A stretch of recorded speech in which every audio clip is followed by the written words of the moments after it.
ವಿಶೇಷ ಕಾರ್ಯಕ್ರಮಕ್ಕೆ ಮತ್ತೊಮ್ಮೆ ಸ್ವಾಗತ ವೀಕ್ಷಕರೇ. 2013ರ ರಾಶಿ ಭವಿಷ್ಯ ಹೇಗಿರುತ್ತೆ ಅನ್ನೋದ್ರ ಬಗ್ಗೆ ತಿಳ್ಕೊಳ್ತಾ ಇದ್ವಿ. ಈ ಒಂದು ರಾಶಿ ಭವಿಷ್ಯದ ಬಗ್ಗೆ ತಿಳ್ಕೊಳ್ಳೋಣ. ಇನ್ನಷ್ಟು ರಾಶಿಗಳು ಬಾಕಿ ಇವೆ. ಪಂಡಿತರೆ, ಮುಂದೆ ಧನುರ್ ರಾಶಿ, ಅದರ ರಾಶಿ ಭವಿಷ್ಯ ಹೇಗಿದೆ? ಸಾಮಾನ್ಯ ಎಲ್ಲರಿಗೂ ಗೊತ್ತು. ಪಂಡಿತರು ದಿನ ಭವಿಷ್ಯ ಹೇಳ್ತಾರೆ, ವಾರ ಭವಿಷ್ಯ ಹೇಳ್ತಾರೆ. ಇವತ್ತು ವರ್ಷ ಭವಿಷ್ಯನೂ ಹೇಳಲಿಕ್ಕೆ ಬಂದಿದ್ದಾರೆ ಅಂತ ನಮ್ಮ ವೀಕ್ಷಕರು ಕಾತರ ಪಡ್ತಾ ಇರ್ಬೋದು. ಯಾಕಂದರೆ ಧನುರಾಶಿ ಇದು ನಂದು ರಾಶಿನೂ ಸಹ ಅದೇ. ಹಾಗಾಗಿ ಧನುರಾಶಿಗೆ ಗುರು ಈಗಾಗಲೇ ಷಷ್ಠದಲ್ಲಿದ್ದಾನೆ, ಮುಂದೆ ಸಪ್ತಮಕ್ಕೆ ಹೋಗ್ತಾನೆ. ಮೊದಲಿಗೆ ನಾನು ಒಂದು ಮಾತು ಹೇಳಿದ್ದೇನೆ, ಆ ರಾಶ್ಯಾಧಿಪತಿಗಳು ಆ ರಾಶಿಯನ್ನು ನೋಡಿದ್ರೆ ಬಹಳ ಒಳ್ಳೆಯದು ಅಂತ. ಮೇ ತಿಂಗಳ ತನಕ 6ನೇ ಮನೆಯಲ್ಲಿ ಗುರು ಇರೋದ್ರಿಂದ ಸ್ವಲ್ಪ ಮಟ್ಟಿಗೆ ಕಾಯಿಲೆಗಳಾಗತ್ತೆ, ಶತ್ರುಗಳ ಕಾಟ ಹೆಚ್ಚು. ಅನಾವಶ್ಯಕವಾಗಿ ಶತ್ರುಗಳು ಶತ್ರುತ್ವವನ್ನು ಮಾಡ್ತಾರೆ. ಸುಮ್ಮನೆ ಏನಾದರೂ ಇಲ್ಲ ಸಲ್ಲದ ಅಪವಾದಗಳನ್ನು ಅಪಮಾನಗಳನ್ನು ಏನಾದರೂ ಮಾಡುವಂಥ ಒಂದು ಸಾಧ್ಯತೆ ಇದೆ. ಧನುರಾಶಿಯವರು ಪ್ರತಿಯೊಬ್ಬರು ಎಚ್ಚರಿಕೆಯಿಂದ ಇರಬೇಕು. ಸುಮ್ಮನೆ ನೀವು ವಿನಾಕಾರಣ ಜನರಿಂದ ಅಪವಾದವನ್ನು ಹೊರಬೇಕಾಗತ್ತೆ, ಆಕ್ಷೇಪಗಳು ಬರ್ತದೆ. ಯಾಕಂದರೆ ಏಕಾದಶಿಯಲ್ಲಿ ಉಚ್ಚನಾದ ಶನಿ ಧನಾಧಿಪತಿ ಇದ್ದಾನೆ. ಜನರು ನಿಮ್ಮನ್ನು ಕಲ್ಪನೆ ಮಾಡ್ತಾರೆ, ಬಹಳ ದುಡಿತೀರಿ, ಬಹಳ ದುಡ್ಡಿದೆ, ನಿಮ್ಮ ಮೇಲೆ ಏನೋ ಒಂದು ರೀತಿಯಾದ ಅಸೂಯೆ ಮತ್ಸರಗಳು ಜಾಸ್ತಿ ಆಗುತ್ತೆ. ಆರೋಗ್ಯ ಸ್ಥಾನ ಶನಿ ನೋಡೋದ್ರಿಂದ ಸ್ವಲ್ಪ ಮಟ್ಟಿಗೆ ಸಂದುವಾತ, ಕೈಕಾಲು ನೋವುಗಳು ಆಗುತ್ತೆ.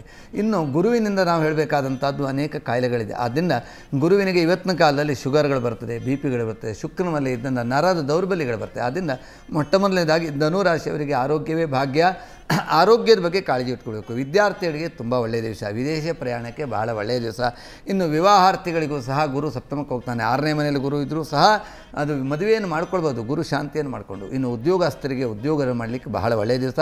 ಧನಸ್ಥಾನ ಗುರು ನೋಡ್ತಾ ಇದ್ರಿಂದ ದೊಡ್ಡದು ಲಕ್ಷಗಟ್ಟಲೆ ಕೋಟಿಗಟ್ಟಲೆ ಬಿಲ್ ಮಾಡ್ಕೊಳ್ಳೋದಿದ್ದರೆ ಹಳೆ ಬಾಕಿ ಇದ್ದರೆ ಇಷ್ಟು ದಿವಸ ಅದು ನಿಂತಿತ್ತು.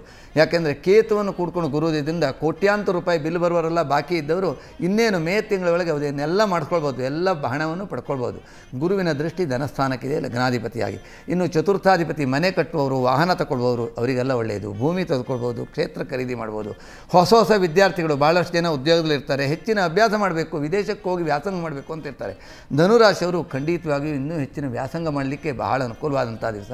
ವಿದ್ಯಾರ್ಥಿಗಳಿಗೂ ಬಹಳ ಒಳ್ಳೆಯ ದಿವಸ. ಇನ್ನು ಹೆಂಗಸರಿಗೆ ಶುಕ್ರಮಲದಿಂದ ಮೇ ತಿಂಗಳ ತನಕ ಸ್ತ್ರೀಯರಿಗಂತೂ ಅತಿಯಾದ ಅನುಕೂಲವಾದಂಥ ದಿನ. ಉದ್ಯೋಗ ಸ್ಥಳದಲ್ಲಿ ಸ್ಥಳ ಪರಿವರ್ತನೆ ಮಾಡ್ಕೊಳ್ಬೋದು.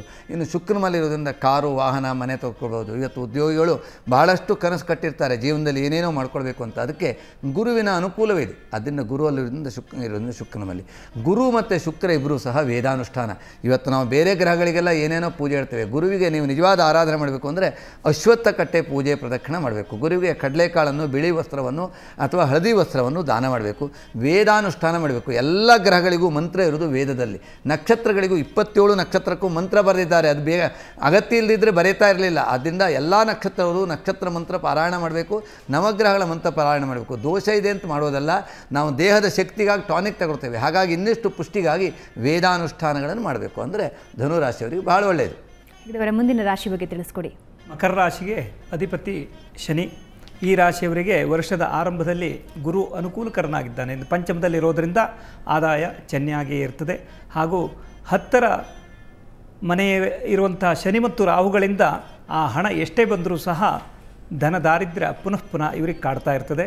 ಇನ್ನು 5 ಮತ್ತು 6ರ ಗುರುಚಾರದಿಂದ ಹಣದ ತಗಾತೆ ಹಾಗೂ ವೈರಿಗಳ ವಿದ್ರೋಹ ವರ್ಷದುದ್ದಕ್ಕೂ ಇವರಿಗೆ ಕಾಣ್ತಾ ಇರ್ತದೆ. ಕಾರ್ಯದಲ್ಲಿ ವಿಫಲತೆ ತುಂಬ ಆಗ್ತದೆ. ಇದರಿಂದ ಜೀವನದಲ್ಲಿಯೇ ನಿರಾಶೆಗೊಂಡು ಯಾವಾಗಲೂ ಮಾನಸಿಕ ಉದ್ವೇಗಿಯಾಗಿಯೇ ಈ ರಾಶಿಯವರು ಇರುವಂಥ ಸಾಧ್ಯತೆ ಇದೆ. ಏಪ್ರಿಲ್ನಲ್ಲಿ 4ರ ಶುಕ್ರನಿಂದ ಕುಜ ಮತ್ತು ಶನಿಗಳ ಪರಸ್ಪರ ದೃಷ್ಟಿಯಿಂದ ವಾಹನ, ಮನೆ, ತೋಟ, ಹೊಲಗದ್ದೆಗಳ ಖರೀದಿಯಲ್ಲಿ ವಂಚನೆ ಆಗಬಹುದು. ಜನರು ಈ ಮಕರ ರಾಶಿಯಲ್ಲಿ ಹುಟ್ಟಿದಂಥವರಿಗೆ ಸುಲಭವಾಗಿ ಮೋಸ ಮಾಡುವ ಸಾಧ್ಯತೆ ಇದೆ. ಹಾಗೂ ಆದಾಯವೆಲ್ಲವೂ ಸಹ ವಾಹನ ರಿಪೇರಿಗೆ ಖರ್ಚಾಗುವಂಥ ಸಾಧ್ಯತೆ ತುಂಬ ಇದೆ.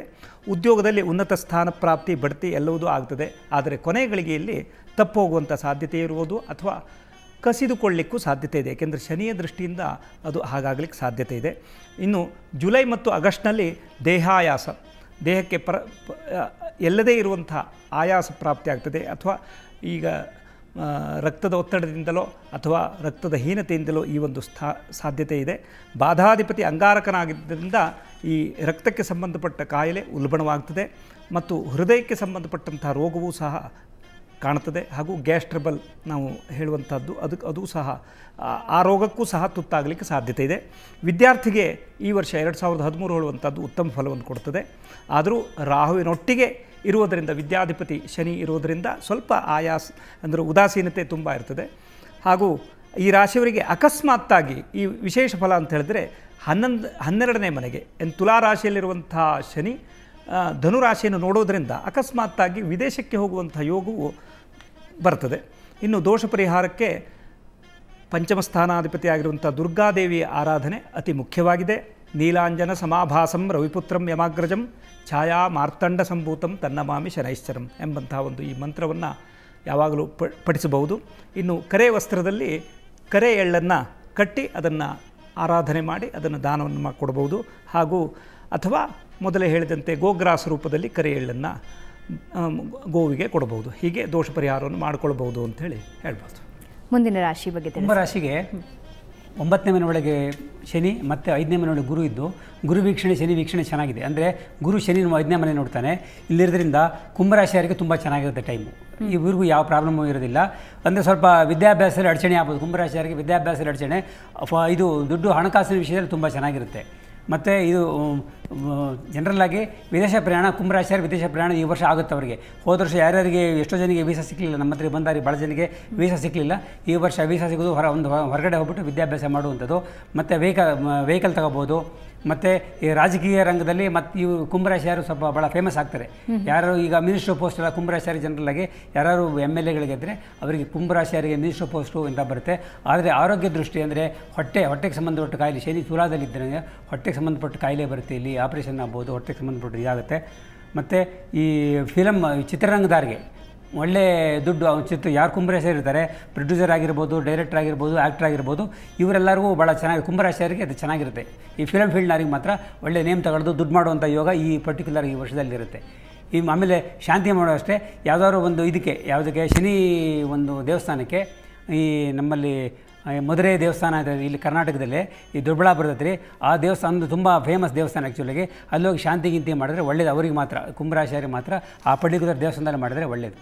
ಓಕೆ, ಕೊನೆಯದಾಗಿ ಮೀನರಾಶಿ ಪಂಡಿತರೆ ಹೇಗಿದೆ ಇವತ್ತು? ನಮ್ಮ ಪಾಲಿಗೆ ಎಲ್ಲದೂ ಹಂಗೆ, 2 ಬುಧನ ಅಧಿಪತಿ ಮನೆ, 2 ಗುರುವಿನ ಅಧಿಪತಿ ಮನೆ, 2 ಆಯಿತು. ಈಗ ಮೀನ ರಾಶಿಗೆ ಅಧಿಪತಿ ಗುರು. ರಾಶಿ ಅಂದರೆ ಮೀನ ಅಂದರೆ ಮೀನು ನೀರಲ್ಲೇ ಇರೋದೇ ಬಿಟ್ಟರೆ ಮೇಲೆ ಬಂದರೆ ಸತ್ತೋಗ್ಬಿಡುತ್ತೆ. ಹಾಗಾಗಿ ಜೀವನದಲ್ಲಿ ಮೀನದಂಗೆ ತೇಲಾಡ್ತಾರೆ. ಸಾಮಾನ್ಯವಾಗಿ ನಾವು ನೋಡ್ತಾ ಇದ್ದೇವೆ ಮೀನರಾಶಿಯವರು ಜೀವನದಲ್ಲಿ ಒಂದು ಕಡೆ ದಡ ನಿಲ್ಲೋದಿಲ್ಲ. ಈ ಕಡೆ ಹೋಗ್ತಾರೆ, ಆ ಕಡೆ ಹೋಗ್ತಾರೆ, ಸುತ್ತೋಡ್ತಾರೆ ಮತ್ತು ಮೊದಲಾಗೆ ಬರ್ತಾರೆ. ಹಾಗೆ ಮೀನರಾಶಿಯವರಿಗೆ ಈ ಸಂವತ್ಸರದಲ್ಲಿ ಗುರು 3ನೇ ಮನೆಯಿಂದ ಅಣ್ಣ ತಮ್ಮಂದಿರ ಕಲಹ, ಅಕ್ಕ ತಂಗಿಯರ ಜಗಳ, ಮನೆಯಲ್ಲಿ ಆಸ್ತಿ ಸಂಬಂಧವಾಗಿ ತೊಂದರೆ ಆಗುವಂಥದ್ದು. ಆರೋಗ್ಯದಲ್ಲಿ ಸ್ವಲ್ಪ ಮಟ್ಟಿಗೆ ತೊಂದರೆಗಳಾಗ್ತದೆ. ಶುಗರ್ ಬ್ಲಡ್ ಪ್ರೆಷರ್ ಇದ್ದವರಿಗೆ ಮೇ ತಿಂಗಳ ನಂತರ ಇನ್ನೂ ಜಾಸ್ತಿ ಆಗುತ್ತೆ ಕಾಯಿಲೆಗಳ ಉಲ್ಬಣ. ವಿದ್ಯಾರ್ಥಿಗಳಿಗೆ ಮೇ ತಿಂಗಳಿಂದ ಬಹಳ ಒಳ್ಳೆಯ ದಿವಸ, ಪರೀಕ್ಷೆ ಟೈಮ್ನಲ್ಲಿ ಒಳ್ಳೆಯ ದಿವಸ ಇದೆ. ಅಷ್ಟಮ ಶನಿ ಪ್ರಭಾವ ಧನಸ್ಥಾನದಲ್ಲಿರೋದ್ರಿಂದ ಇಷ್ಟು ಹಣದ ನಿಲಮಲ್ಲಿ ಏನಾದರೂ ಮೋಸ ತೊಂದರೆ ಆಗ್ಬೋದು. ಆರೋಗ್ಯದಲ್ಲಿ ಸ್ವಲ್ಪ ಮಟ್ಟಿಗೆ ತೊಂದರೆ. ಇನ್ನು ಕಂಟಕವನ್ನು ಶನಿ ನೋಡೋದ್ರಿಂದ ಶನಿ ಯಾವಾಗಲೂ ಸಾಯಿಸೋದಿಲ್ಲ, ಆದರೆ ಸಾಯುವಂಥ ಪ್ರಾಣೋತ್ಕ್ರಮಣ ಆಗುವಂಥದ್ದು ಅಥವಾ ಪ್ರಾಣಕ್ಕೆ ಅಪಾಯ ಭಯ ಆಗುವಂಥ ಕಂಟಕ ಬರ್ತದೆ. ಜನರಿಂದ ನಿಷ್ಠೂರವಾದಂಥ ಮಾತು ದ್ವೇಷಗಳು ಬರ್ತದೆ. ಯಾಕಂದರೆ ಗುರುವಿನ ಮನೆಯನ್ನು ಧನಸ್ಥಾನವನ್ನು ಶನಿ ನೋಡೋದ್ರಿಂದ ಕ್ಷುದ್ರದಿಂದ ಅಥವಾ ಇದರಿಂದ ಸ್ವಲ್ಪ ಮಟ್ಟಿಗೆ ಪ್ರಾಣಿಗಳಿಂದ ತೊಂದರೆಗಳಾಗ್ತದೆ. ಶುಕ್ರನ ಮನೆಯಲ್ಲಿದ್ದಾನೆ, ಅದರಿಂದ ಯಾವುದಾದ್ರೂ ಹುಲಿಯಿಂದಲೋ ವಾಹನದಲ್ಲೋ ಇದರಿಂದ ತೊಂದರೆ, ವಿಷ ಪ್ರಾಣಿಗಳಿಂದ ತೊಂದರೆ ಅಥವಾ ಔಷಧಗಳು ಸಹ ವಿಷಕಾರಿಯಾಗಿ ಆಗುವಂಥದ್ದು. ಇನ್ನು ವಿದೇಶ ಪ್ರಯಾಣಕ್ಕೆ ಒಳ್ಳೆಯದು, ಉದ್ಯೋಗದಲ್ಲಿ ಒಳ್ಳೆಯದು. ಮೇ ತಿಂಗಳ ನಂತರ ವಿದ್ಯಾರ್ಥಿಗಳಿಗೆ ಒಳ್ಳೆಯ ಇದಿದೆ. ಇನ್ನು ಉದ್ಯೋಗ ಮಾಡುವಂಥ ಎಲ್ಲ ಥರದ ಉದ್ಯೋಗ ಮೀನರಾಶಿಯವರಿಗೆ ವಿಶೇಷವಾಗಿ ನೀರಿಗೆ ಸಂಬಂಧಪಟ್ಟದ್ದನ್ನು ನಾವು ಹೇಳ್ತೇವೆ. ತರಕಾರಿ, ಹಣ್ಣು, ಹಾಲು, ರಸವಸ್ತುಗಳು, ಎಣ್ಣೆ, ತೈಲ ಇತ್ಯಾದಿಗಳ ವಸ್ತುಗಳು. ಇನ್ನು ವಾಹನಗಳನ್ನು ತೆಗೆದುಕೊಳ್ಳುವವರೆಗೂ ಸಹ ಮೀನರಾಶಿಯವರಿಗೆ ಈ ಸಂವತ್ಸರದಲ್ಲಿ ಚತುರ್ಥಕ್ಕೆ ಗುರು ಹೋಗೋದ್ರಿಂದ ವಾಹನ ತೆಗೆದುಕೊಳ್ಳೋದು ಇದಕ್ಕೆಲ್ಲ ಒಳ್ಳೆಯ ದಿವಸ. ಸಾಮಾನ್ಯವಾಗಿ ಮೀನರಾಶಿಯವರಿಗೆ ಆರಾಧನೆ ಮಾಡಬೇಕಾದ್ದು ಬುಧನಿಗೆ ನಾರಾಯಣ, ಗುರುವಿಗೆ ವಿಷ್ಣು ಅಂತ ಹೇಳ್ತೇವೆ. ಆದ್ದರಿಂದ ಬ್ರಹ್ಮ ವಿಷ್ಣು ಅಂತ ಹೇಳ್ತೇವೆ. ಆದ್ದರಿಂದ ವೇದದ ಮೂಲಕವಾಗಿ ಪುರುಷ ಸೂಕ್ತಾದಿಗಳು, ರುದ್ರಾರಾಧನೆಯನ್ನು ಮಾಡಬೇಕು. ಮನುಷ್ಯ ಜೀವನದಲ್ಲಿ ನಮಗೆ ರುದ್ರ ಎಲ್ಲ ಕಡೆಗೂ ಇದ್ದಾನೆ. ನಾವು ತಿನ್ನುವಂಥ ಗಾಳಿಯಲ್ಲಿ, ನೀರಿನಲ್ಲಿ, ಬೆಳಕಿನಲ್ಲಿ, ಬೆಂಕಿಯಲ್ಲಿ, ಭೂಮಿಯಲ್ಲಿ ಇದ್ದಾನೆ. ಹಾಗಾಗಿ ಗಾಳಿಯೇ ನಮಗೆ ರುದ್ರನಾಗಿ ನಮ್ಮನ್ನು ಕೊಲಿಸ್ತಾನೆ. ಪ್ರಚಂಡ ಮಾರುತ ಅಂತ ನೀನೇ ರುದ್ರನಾಗಿ ಬಂದು ಪ್ರವಾಹ, ಅಗ್ನಿಯೇ ಬಂದು, ಹಾಗೆ ವಿಷಾನಿಲಗಳು, ತಿನ್ನುವಂಥ ಆಹಾರಗಳೇ ವಿಷಾನಿಲಗಳಾಗ್ತದೆ. ಅದಕ್ಕೆಲ್ಲದಕ್ಕೂ ನಮ್ಮಲ್ಲಿ ರುದ್ರ ತಾಂಡವಾಡ್ತೇವೆ. ಪ್ರಕೃತಿಯಲ್ಲಿ ಆಗುವಂಥ ವಿಕೋಪಕ್ಕೂ. ಯಾಕಂದರೆ ಈ ಸಂವತ್ಸರ ಮುಂದೆ ಬರುವಂಥ ಸಂವತ್ಸರದಲ್ಲಿ ಗುರುವಿನೇ ರಾಜನಾಗ್ತಾನೆ. ಆದ್ದರಿಂದ ಆ ರಾಜನಾದ ಗುರುನಿಗೂ ಒಳ್ಳೆಯ ಅನುಕೂಲ ಆಗಬೇಕು ಅಂತಾದರೆ, ಗುರುವಿನ ಅನುಗ್ರಹ ಆಗಬೇಕು ಅಂತಾದರೆ ರುದ್ರ ಹೋಮ, ಲಘು ರುದ್ರ, ಶತರುದ್ರ, ಮಹಾರುದ್ರ ಅಂತ ಮಹಾರುದ್ರಾನುಷ್ಠಾನ ಎಲ್ಲ ಗ್ರಹಚಾರ ದೋಷಕ್ಕೂ ರುದ್ರನ ಆರಾಧನೆ ಮಾಡಿದ್ರೆ ನಮ್ಮ ಜೀವನದಲ್ಲಿ ನಾವು ಎಲ್ಲ ರೀತಿಯಾದ ಕ್ರುದ್ಧೋ ರುದ್ರಹ ಅಂತ ಹೇಳ್ತೇವೆ. ಸಿಟ್ಟು ಬಂದವರನ್ನು ಶಾಂತೋ ಶಿವ ಅಂತೇವೆ. ಪೂಜೆ ಮಾಡೋದ್ರಿಂದ ಶಾಂತನಾಗ್ತಾನೆ. ಯಾರಿಗೂ ಜನಸಾಮಾನ್ಯರಿಗೆ ಸಿಟ್ಟು ಬಂದಾಗ ನಾವೇನಾದರೂ ಅವರಿಗೆ ಪರಿಹಾರ ಅಂತ ಕೊಟ್ಟರೆ ಅವರು ಸಂತೋಷವಾಗ್ತಾರೆ. ಹಾಗೆ ಗ್ರಹಗಳು ಕ್ರುದ್ಧರಾದಾಗ ಪಾಪೋ ಪೂಜಾ ವಿರೂಪೈತಿ ಶಾಂತಿಂ ಅಂತ ಹೇಳ್ತಾನೆ. ಹಾಗಾಗಿ ಪಾಪಗ್ರಹಗಳಿರಲಿ ಶುಭಗ್ರಹಗಳಿರಲಿ ಅವರ ಗ್ರಹಗತಿಯ ದೋಷ ಪರಿಹಾರಕ್ಕೆ ಶಾಂತಿಂ ಉಪೈತಿ ಪೂಜಾವಿಹಿ.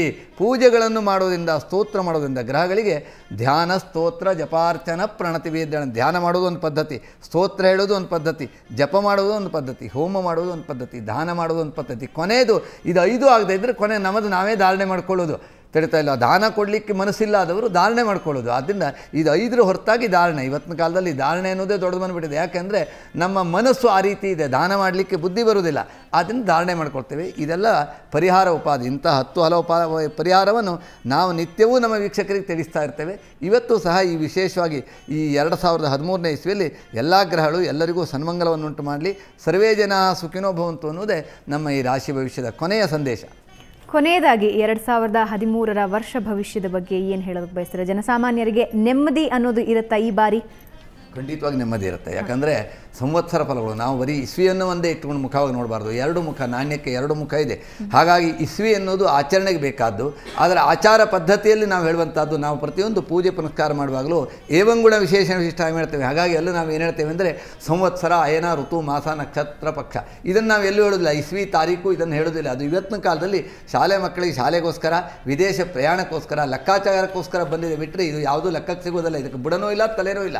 ಆದ್ದರಿಂದ ನಮಗೆ ಶಾಸ್ತ್ರ ಏನು ಹೇಳೋದಂದರೆ ಸಂವತ್ಸರಗಳಲ್ಲಿ ಹೇಳುವಂಥದ್ದು ನಾವು ಮಿತಿ, ವಾರ, ನಕ್ಷತ್ರ ಹೇಳ್ತೇವಲ್ಲ ಅದು ಬಹಳ ಮುಖ್ಯ. ಆದ್ದರಿಂದ ಈ ಸಂವತ್ಸರ, ಮುಂದಿನ ಸಂವತ್ಸರದ ಭವಿಷ್ಯ ಬಹಳ ಚೆನ್ನಾಗಿದೆ. ಈಗ ಒಂದು 4 ತಿಂಗಳ ಪ್ರಾರಂಭದಲ್ಲಿ ಸ್ವಲ್ಪ ಕಷ್ಟ ಇದ್ದರೂ ಸಹ ಈಗ ನಾವು 8 ತಿಂಗಳನ್ನು ಕಳೆದಿದ್ದೇವೆ. ಪ್ರಳಯದ ಭಯದಿಂದ ನಾವು ವಿಮುಕ್ತರಾಗಿದ್ದೇವೆ. ಮುಂದೆ ಪ್ರಳಯ ಆಗೋದಿಲ್ಲ, ಯಾರೂ ಭಯಪಡಬೇಕಾಗಿಲ್ಲ.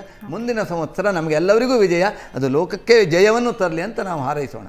ಧನ್ಯವಾದ ಪಂಡಿತರೆ. ಕೊನೆಯದಾಗಿ ಏನು ಹೇಳೋದಕ್ಕೆ ಬಯಸ್ತೀರಾ? ಬರುವಂತಹ ವಿಜಯ ಸಂವತ್ಸರದ ಅಧಿಪತಿ ಗುರು ಆಗಿರೋದರಿಂದ ಈ ಒಂದು ಬರುವಂತಹ ವಿಜಯ ಸಂವತ್ಸರ ಶಾಂತವಾಗಿಯೇ ಇರ್ತದೆ. ಗುರು ಅದರ ಅಧಿಪತಿ ಆಗಿರೋದರಿಂದ ಎಲ್ಲ ರೀತಿಯಿಂದಲೂ ಏನೇ ಕಷ್ಟಗಳು ಬಂದರೂ ಸಹ ಯಾವುದೋ ಒಂದು ರೀತಿಯಾದಂಥ ಭಗವಂತನ ಒಂದು ಅನುಗ್ರಹದಿಂದ ಇದು ವಿಜಯ ಸಂವತ್ಸರವಾಗಲಿ ಅಂತ ಹೇಳುವಂಥದ್ದು ನಮ್ಮ. ಓಕೆ, ಕೊನೆಯದಾಗಿ ವಿಜಯ್ ಕುಮಾರ್ ಅವರೇ, 2013 ಅನ್ನೋದೇ ಸ್ವಲ್ಪ ಭಯ ಹುಟ್ಟಿಸುವಂಥದ್ದು. ಅಂತಹ ಭಯ ಸಂವತ್ಸರದಲ್ಲಿ ಟೋಟಲ್ ಅಂದರೆ ಬಂದಿರೋದೇ 27ನೇ ಸಂವತ್ಸರ. ಇದು ಟೋಟಲ್ 9 ಅಂದರೆ ಯಾರು 18, 9, 27ನೇ ತಾರೀಕು ಹುಟ್ಟಿದ್ದಾರೆ ಈ ವರ್ಷ ಪರ್ಟಿಕ್ಯುಲರ್ ಈ ವರ್ಷದಲ್ಲಿ ಎಲ್ಲರಿಗೂ ಭಾಳ ಲಕ್ ಇರುತ್ತೆ. ಇವರಿಗೆಲ್ಲ ತಾನಾಗಿ ಹುಡ್ಕೊಂಬರೋ ಅದೃಷ್ಟ ಅನ್ನೋದು ತಾನಾಗಿ ಹುಡ್ಕೊಂಬರುತ್ತೆ. ಯಾವ ವಿಧವಾದ ಹೆದರಿಕೆಯೂ ಇಲ್ಲ. ಆ ಥರ ಆ್ಯಕ್ಚುಲಾಗಿ ಆ ರಾಶಿಯರಿಗೂ ಅಷ್ಟೇ ಪರ್ಟಿಕ್ಯುಲರಾಗಿ ಮೀನ ರಾಶಿ, ಧನುಸ್ಸು ರಾಶಿ, ಮಿಥುನ ರಾಶಿ, ಕನ್ಯಾ ರಾಶಿ 4 ರಾಶಿಗೂ ಭಾಳ ಚೆನ್ನಾಗಿರುತ್ತೆ. ಆಮೇಲೆ ಯಾವೊಂದು ಬ್ಯಾಡ್ ಇನ್ಸಿಡೆಂಟು ನಡೆಯೋದಿಲ್ಲ. 2013ರ ರಾಶಿ ಭವಿಷ್ಯ ಹಾಗೆ ವರ್ಷ ಭವಿಷ್ಯದ ಬಗ್ಗೆ ಸಾಕಷ್ಟು ಮಾಹಿತಿಯನ್ನು ನಮ್ಮ ವೀಕ್ಷಕರಿಗೆ ತಿಳಿಸ್ಕೊಡ್ತೀರಾ. 3 ಜನಕ್ಕೆ ಧನ್ಯವಾದ.